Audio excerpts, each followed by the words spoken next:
When world powers sit down at a table, it's never just about the meal. It's about the message. It's about what we choose to honor, who we choose to validate, and what we are willing to overlook just to keep up appearances. Because a lunch at the White House is not just a lunch. It is a symbol. It is a stage.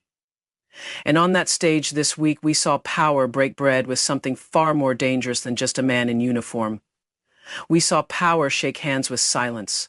You don't invite someone to your table unless you're prepared to extend them your trust, your name, your platform. And when you do that with someone who has built their name on control, on fear, on secrecy, you are not just hosting them, you are endorsing something deeper, something darker.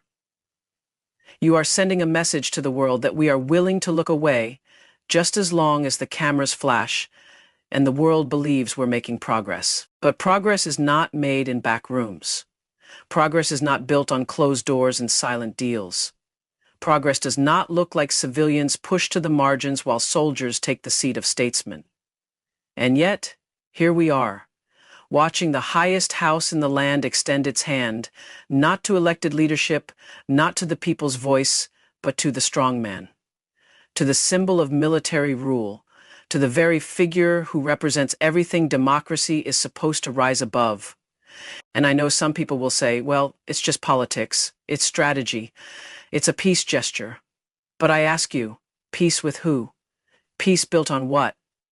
When the table is set for the powerful, but the oppressed remain invisible, is that peace or is that performance? When you dine with the sword and call it diplomacy, what happens to the voices that have been silenced by that very sword? We must wake up, we must ask ourselves hard questions, not because it's comfortable, but because we owe it to the world. Because when power turns inward and stops listening to conscience, when it starts entertaining shadows in the name of national interest, it doesn't just lose credibility, it loses its soul. You see, when you feed someone, when you honor someone, you don't just fill their plate, you lift their story, you lift their legacy. And this week, we lifted a legacy not built on peace, not built on people, but built on quiet control and unchecked command. This isn't just about what happened in Washington.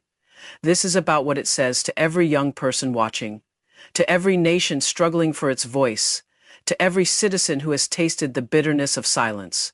Because when the world's leading democracy sets a table like this, it's not just a meal. It's a